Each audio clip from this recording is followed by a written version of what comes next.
Japan's human pillars. The train entered the Jomon Tunnel just after midnight. Steel wheels echoed through the mountain like distant thunder. In his sleeper car, a man jolted awake to a high-pitched whistle.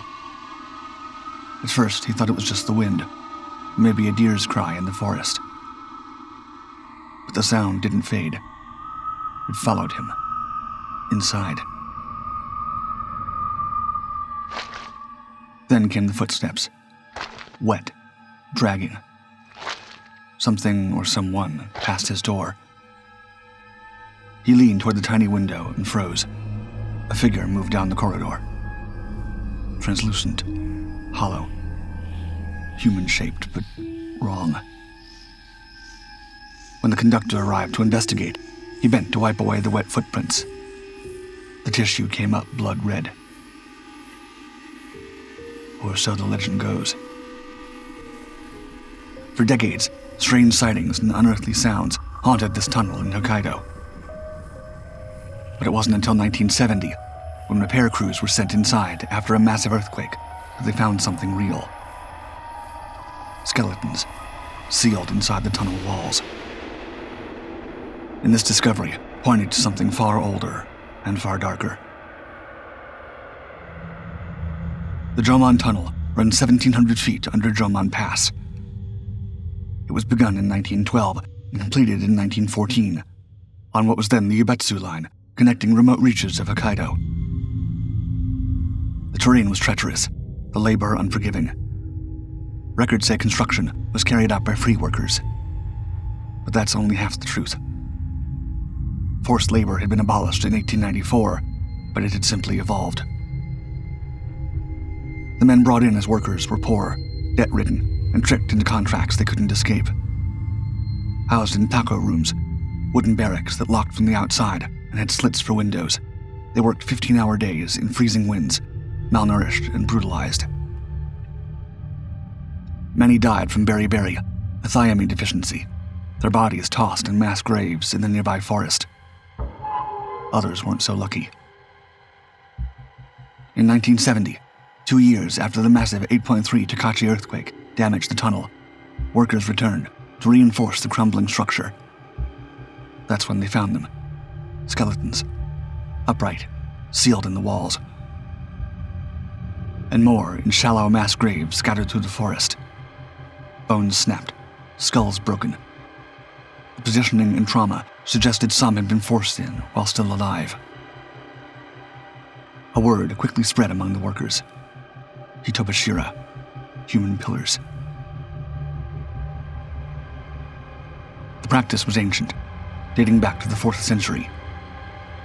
Builders believed burying a living person inside the foundation of a castle, bridge, or tunnel would appease the spirits of the land, kami, and prevent collapse or disaster. Some believe it worked. Others say it only made the dead angry. One of the most notable examples was from the 16th century, when a one-eyed woman named Oshizu was entombed beneath Maruoka Castle in Fukui Prefecture. The walls remained standing, but every spring the moat overflowed, with villagers claiming it was her tears. In 1980, a monument was erected overlooking the line, a gesture meant to soothe the spirits. But they say the whistle still echoes in the dark, and the footprints still appear wet on the train floor. The Jomon Tunnel stands as a relic of a darker Japan, where faith and fear fused into stone, and where, even today, the dead refuse to rest.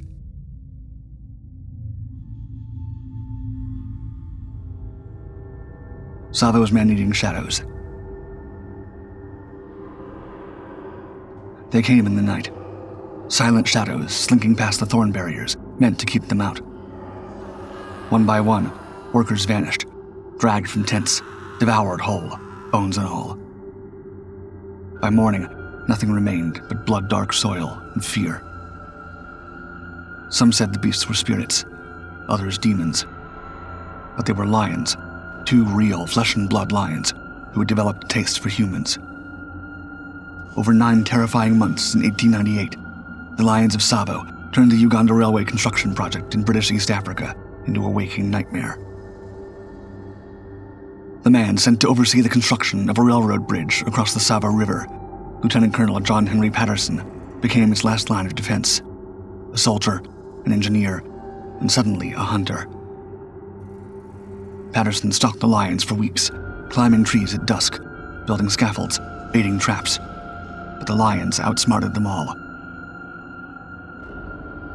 The imported Indian workers fled en masse. Progress ground to a halt. A British officer was mauled, his assistant ripped apart. By the end, Patterson claimed the lions had killed 135 men. The lions weren't normal, not even by wild standards. They were massive males, yet they lacked their distinctive manes due to the brutal heat of Savo. And they hunted together, something uncommon for male lions. They didn't just kill, they infiltrated camps with intelligence and purpose. On December 9th, 1898, Patterson finally shot the first lion. It took 8 men to carry the body back. The second lion lived another 20 days. Struck 9 times, Patterson said it died gnawing on a branch, trying to crawl toward him one last time. The British eventually finished their bridge, but the lions lived on, as morbid trophies, turned into rugs, and later resurrected in glass-eyed splendor at Chicago's Field Museum, where they still stand today. But the question remained, why had these lions hunted people? In 2008, researchers extracted answers from their bones and hair. Using isotopic analysis, scientists discovered one lion had eaten the equivalent of about 10 people, the other around 24. One lion had a fractured tooth and an abscess, a festering infection that would have made biting into tough prey like zebra or buffalo excruciating. Humans, by comparison, were soft and slow. But the lions weren't evil. They were opportunists, and Savo had a dark past that may have primed them. Arab slave caravans once passed through the region, discarding the dead and dying by the roadside. The lions may have acquired their taste for humans long before the first railway spike was ever driven into the Kenyan soil. Even today, Savo remains lion country, and dangerous. The ghosts of Savo still prowl, in muscle and memory. The man-eaters may be dead, but their legend still breathes, through bones, teeth, and the uneasy truth that humans are not always at the top of the food chain. The train that carried doomsday. They called it the White Train. But to those who saw it, standing silent by the tracks, it looked more like a funeral procession for the end of the world. For 3 decades, a fleet of innocuous-looking freight trains crept across the United States, their white exteriors reflecting sunlight and suspicion. Each train moved at a crawl, never faster than 35 miles per hour. The reason? Inside those armored boxcars were the most dangerous cargo ever devised by man. Fully assembled nuclear warheads. Born of Cold War paranoia and engineered in utmost secrecy, these safe, secure railcars, or SSRs, were stacked with hidden defenses. Most conspicuously were the turret cars with gun slits that housed guards trained to kill. They emerged from a single place, the Pantex plant, a 10,000-acre fortress outside Amarillo, Texas, where blue overalled workers pieced together bombs deep in gravel-covered bunkers. Plutonium from Washington, uranium from Tennessee, neutron generators from Florida, bomb triggers from Colorado, all arrived by truck and rail to be fused into something unthinkable. Then, the finished weapons were loaded onto the white trains, which crawled out into the American heartland, headed toward submarine bases in Washington and South Carolina. It should have been invisible. That was the plan. The Department of Energy built it to be silent, slow, and unnoticed. But in the 1980s, the veil began to slip. Jim Douglas, an activist and Catholic theologian, lived near the Bangor submarine base and began to notice the trains arriving with unnerving regularity. Quote, "You feel the reality of an inconceivable kind of destruction," he said. "It looks like what it's carrying, a white knight." With his wife Shelley and a growing network of anti-nuclear activists, Douglas turned the white train into a symbol of resistance. They mapped its routes. They alerted newspapers. They prayed next to the tracks. Then they got in the way. In Memphis, a nun stood inches from death, with one train stopping just in time. In Washington, protesters laid down rails outside the DOE headquarters and crowned it with a giant banner.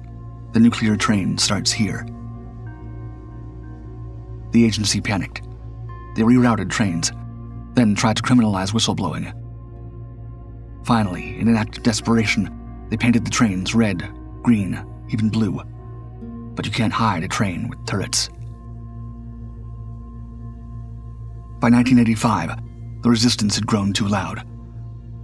146 arrests followed one train's route, and yet in court, many of the activists were acquitted. Public trust had eroded, and the DOE, faced with the growing impossibility of stealth rail transport, quietly killed the program. The last white train vanished in 1987. Most of the trains were scrapped, but a few were saved and sent to museums by the very people who once tried to stop them. Today, nuclear bombs still move through the American countryside. Only now they travel by truck, guarded by men who log 75-hour weeks in unmarked convoys. The vehicles are newer. The mission is the same. The bombs are still moving, and most of us never see them. Sabotage on Bridge 4. On the night of August 12, 1939, America's most luxurious train, the city of San Francisco, hit a curve in the Nevada desert at 90 miles per hour and never came out the other side. In the span of a few seconds, cars that held passengers lounging on plush green seats with ornate copper signage were reduced to wreckage.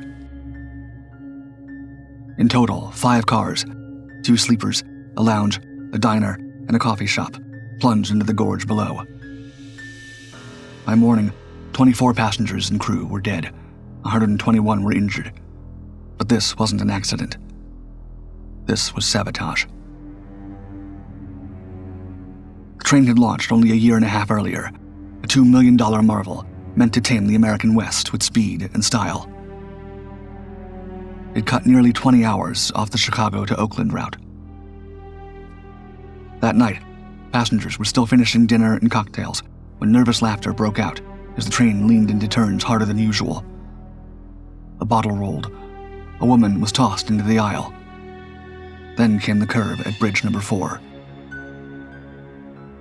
Engineer Ed Hecox spotted a tumbleweed lying oddly on the rail. Then came a jar. The rail buckled. Cars broke free. Screams tore through the canyon. In the darkness, a stewardess, her face bloodied, pulled survivors from the splintered sleepers until she collapsed. With no phones and no lights, passengers set parts of the train ablaze just to see. In the morning, Southern Pacific Railroad and the FBI found what they feared. 30 feet of track had been tampered with. Its spikes pulled. The steel rail shifted 5 inches inward. It had been repainted brown. A tumbleweed was tied on top to mask the crime. Whoever did this had carried 90 pounds of tools across a mile of open terrain and worked for hours in the summer heat. When investigators later dredged the Humboldt River, they found the tools used to commit the crime, but no clues about the perpetrators or motive. Investigators said one man would have needed, quote, a giant's strength. Most believed it had to be 2. The Southern Pacific's top detective, Dan O'Connell, led a hunt that bordered on madness. Nearly 100,000 people were interviewed. Hobos rounded up from rail yards, drifters interrogated in desert towns. At one point, a man missing an ear was arrested simply because witnesses swore they'd seen a stranger with, quote, no ears near the bridge. He was released after proving he'd been hundreds of miles away. The official verdict was sabotage, yet rumors spread that the railroad was covering up its own negligence, that the train had been traveling too fast for the curve. Southern Pacific denied it, and a federal court later ruled that the physical evidence, rails deliberately unspiked and tools found in the river, made any cover-up non-credible.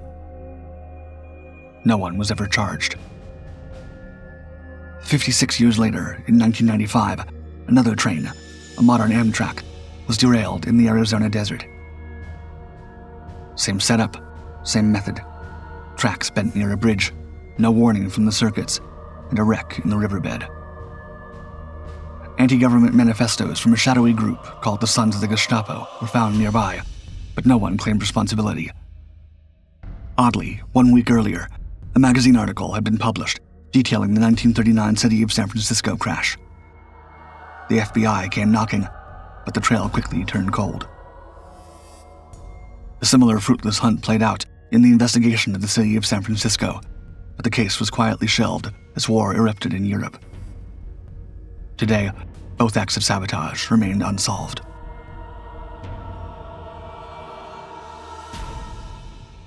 A mushroom cloud over the tracks.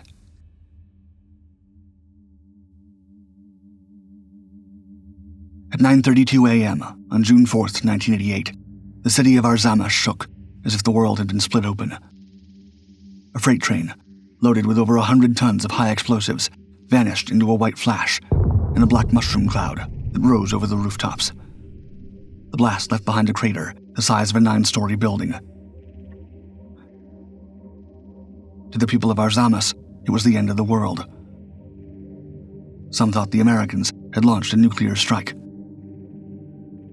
Others believed the Soviets had accidentally blown up their own warheads. Officially, it was an industrial accident. But what if the real horror wasn't the explosion, but what didn't explode? What if a second train, rumored to be carrying nuclear warheads, had arrived on time? The train had left Dzerzhinsk early that morning, bound for the southern mines. Inside 3 unmarked cars, 120 tons of military explosives, cyclonite, ammonal, ammonite, and engineering charges, all manufactured at the Sverdlov factory, the same plant that supplies the chemicals used in explosive lenses for the Soviet nuclear program. Regulations required buffer cars and special precautions. But as with so many things in the late 1980s, shortcuts had become routine. At 9:09, the train stopped at a signal outside Arzamas. 23 minutes later, as it rolled slowly toward the station, the world exploded. Witnesses saw a column of fire pierce the sky. The shockwave flattened homes, derailed trains, and hurled a 200-ton locomotive into the air. The blast destroyed hospitals, kindergartens, and apartment blocks within 2 kilometers. Officially, 91 people died. Hundreds remained. Survivors described, quote, a day of war. One police officer remembered bodies scattered like feathers. Another saw a man burned into a wall. Only his shadow remained. Rumors began immediately. Locals claimed they saw a second train, heavily guarded, waiting to pass through the same junction. It had arrived from Arzamas 16, a closed city, home to the Soviet nuclear weapons program. Some said the blast had been timed to catch both trains at the crossing. But the nuclear train ran late, and the mushroom cloud, though terrifying, was not radioactive. In the weeks that followed, the state buried the dead and built new housing on the edge of town. Officially, the cause was, quote, a violation of transport rules. A loose metal plate igniting spilled powder. Unofficially, whispers of sabotage grew louder. Some believed it was foreign intelligence. Others thought it was part of a campaign to destabilize the collapsing Soviet Union. A year later to the day, June 4th, 1989, 2 trains exploded near Ufa, killing 600. Many in Arzamas took that as proof. It was a system of shocks, said one local journalist, meant to break the empire. Today, the site of the explosion is a quiet neighborhood of gray apartments. Residents still talk about a man in white, said to appear on the tracks at night near the crater that swallowed a city street. They say he's the ghost of Seraphim of Sarov, the saint who once wandered these forests. Others say he's something else, a reminder that some explosions never end, that the Earth remembers what we try to bury.